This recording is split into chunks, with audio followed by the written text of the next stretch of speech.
Aujourd'hui, nous allons parler de la mafia du pétrole que combat Aliko Dangote au Nigeria, dans son propre pays.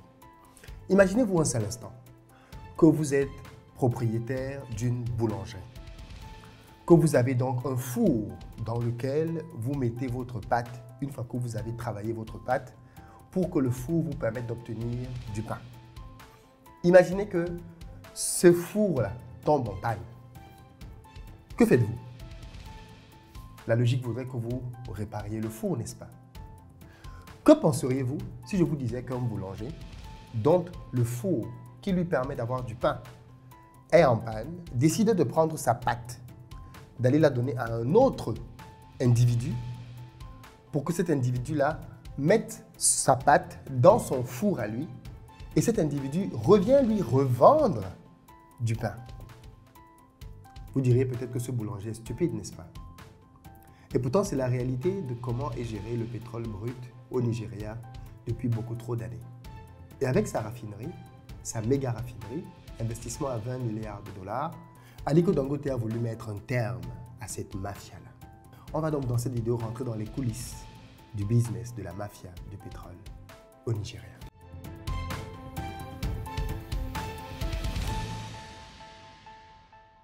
Salut à toi, bienvenue sur ma chaîne, moi c'est Philippe Simo et si je te parle de business, de développement du continent africain, si ça t'intéresse, tu t'abonnes. Pour ceux d'entre vous qui êtes en Côte d'Ivoire, qui arrivez prochainement à Abidjan, si vous avez besoin d'un véhicule pour vous déplacer, vous nous contactez au numéro qui s'affiche et on mettra à votre disposition pick-up, SUV, berline en fonction de votre budget.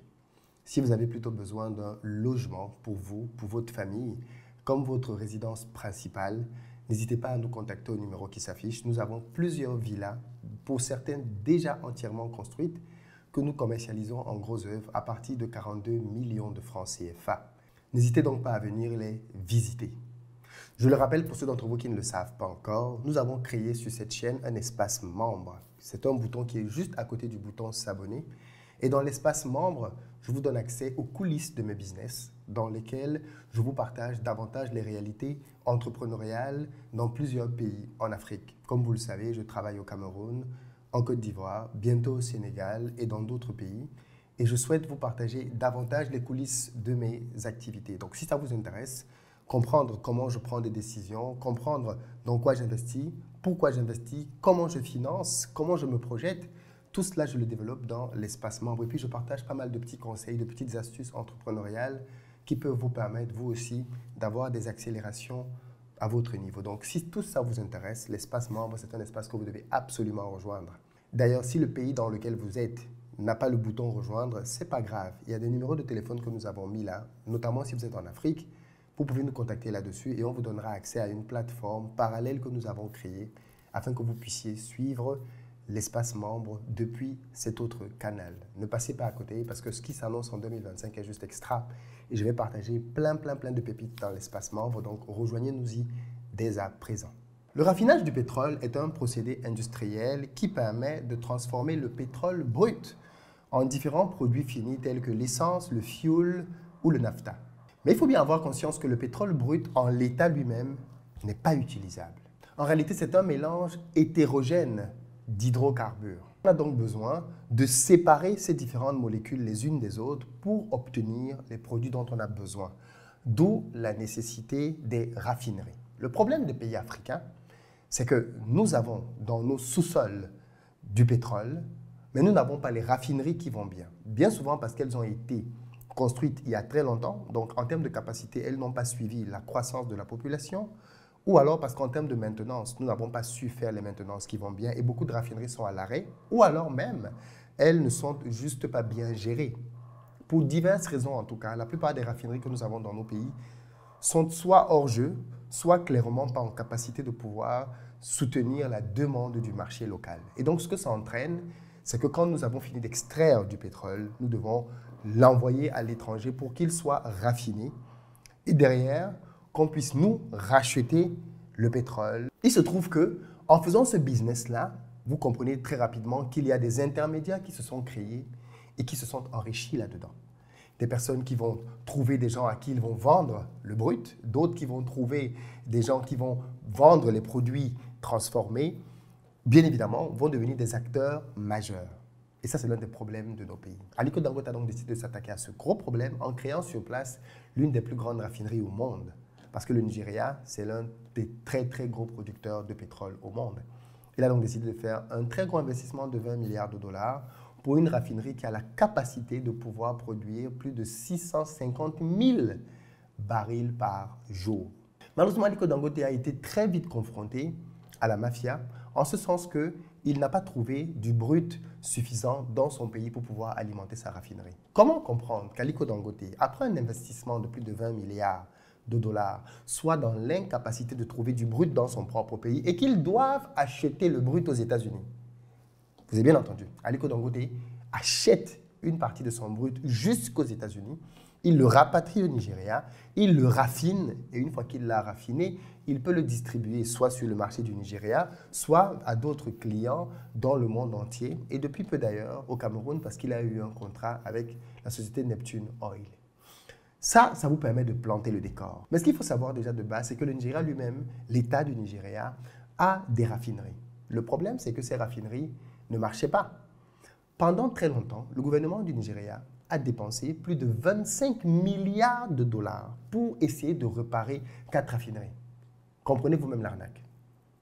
Comment on peut dépenser 25 milliards de dollars pour réparer 4 raffineries alors qu'Aliko Dangote a construit une méga raffinerie en dépensant 20 milliards de dollars. Mais on nous dit que pour essayer de réparer 4 raffineries nationales en panne sur plusieurs années, ça a coûté 25 milliards de dollars. On est d'accord qu'on est dans un système nébuleux, dans un système de haute corruption, dans lequel les uns et les autres se sont profondément enrichis. Et toute personne qui veut venir remettre en cause le statu quo est perçu comme un ennemi. Et c'est ainsi qu'Aliko Dangote fait donc face à énormément de challenges depuis qu'il a décidé de s'attaquer à cette problématique du pétrole dans son pays. Mais l'un des gros problèmes de nos pays africains, y compris le Nigeria, c'est l'absence de devises étrangères.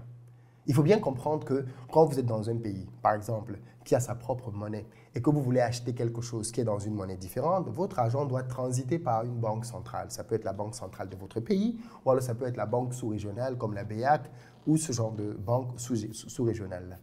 Ou même simplement comme en Europe avec une banque européenne centrale. L'idée va être qu'on prenne votre monnaie et que l'on puisse donc la convertir dans la devise dans laquelle vous voulez faire vos achats. Et pour ça, donc, il faudrait que la banque ait les autres devises.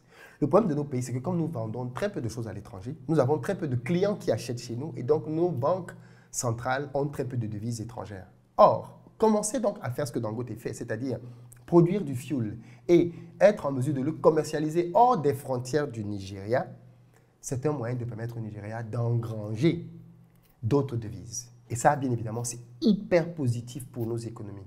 Vous n'avez juste peut-être pas idée, je ferai peut-être une vidéo là-dessus si ça vous intéresse, pour que vous compreniez bien à quel point les commerçants africains galèrent énormément à s'approvisionner par manque de devises au niveau des banques. C'est juste hallucinant. Mais bon, ça, c'est un autre sujet. D'ailleurs, Dangote s'est exprimé sur cette question et il a dit « Je savais qu'il y aurait un combat, mais je ne savais pas que la mafia du pétrole est plus forte que la mafia de la drogue. » Si vous voyez quelqu'un du niveau d'Aliko Dangote avec tous les réseaux, toutes les relations qu'il a, être confronté à une mafia qu'il qualifie lui-même d'être plus forte que la mafia de la drogue, vous comprenez bien qu'en face, les coups peuvent être mortels. Mais vous savez maintenant ce qui s'est passé au Nigeria ces derniers jours? Comme par hasard, subitement, tout à coup, soudain, depuis que la raffinerie de Dangote est opérationnelle, qu'elle a commencé à travailler, la NNPC annonce la remise sur pied de la deuxième de ces 4 raffineries qui étaient en panne. Tiens. Pendant des dizaines d'années, ces raffineries n'ont pas marché. L'État du Nigeria a dépensé des milliards pour essayer de les réparer en fumée. Et aujourd'hui, alors même qu'Aliko Dangote a démarré sa raffinerie, subitement, tout à coup, soudain, on se retrouve avec les raffineries d'État qui commencent à fonctionner. Tiens. Donc, on a pu réussir à réparer des raffineries qui étaient à l'arrêt depuis des dizaines d'années. La première qu'on a réparée permet de mettre sur le marché 60 000 barils par jour. La deuxième, elle permet de mettre sur le marché un peu plus de 100 000 barils par jour. On est d'accord qu'on est encore très loin des chiffres de Dangote avec plus de 650 000 barils par jour. Mais ce qui m'intrigue, moi, c'est le fait que Pendant très longtemps, on nous a expliqué que ces raffineries-là avaient de gros problèmes. On nous a expliqué qu'on a dépensé des milliards pour essayer de les réparer sans aucun succès. Et aujourd'hui, même qu'Aliko Dangote lance sa raffinerie, on a même dépensé plus d'argent à essayer de réparer ces raffineries par rapport à ce que Dangote avait mis dans une raffinerie neuve en faisant l'une des plus grandes au monde. Et aujourd'hui, on nous explique que ces raffineries-là recommencent à marcher. Vous voyez bien qu'il y a une intention très claire, nuire à Dangote. Il y a une intention très claire, c'est d'éviter que Dangote ne devienne hégémonique dans le domaine du fuel comme il a pu l'être dans d'autres domaines. Alors bien évidemment, je ne suis pas forcément pour des monopoles non plus parce que ça donne trop de pouvoir à un seul individu. Mais que l'on ait mis en branle une mafia comme celle-là avec pour but de détruire l'œuvre d'un homme, ça en dit long sur la réalité du business. Les gens qui pensent que l'entrepreneuriat, c'est juste quelque chose que l'on fait comme ça, vous vous trompez les amis. L'entrepreneuriat, c'est un combat mortel. C'est un combat très dur. C'est un combat dans lequel vous pouvez y laisser votre vie. Parce que les ennemis que vous avez, ce ne sont pas des enfants de cœur. Ce sont des gens qui sont prêts à tout parfois pour préserver leur gâteau. Et donc, dans le cas d'espèce, Aliko Dangote se retrouve donc maintenant dans une situation encore plus cocasse. Pourquoi? Souvenez-vous, tout à l'heure, je vous ai dit que la NNPC ne parvenait pas à fournir à Dangote assez de brut. Vous savez pourquoi?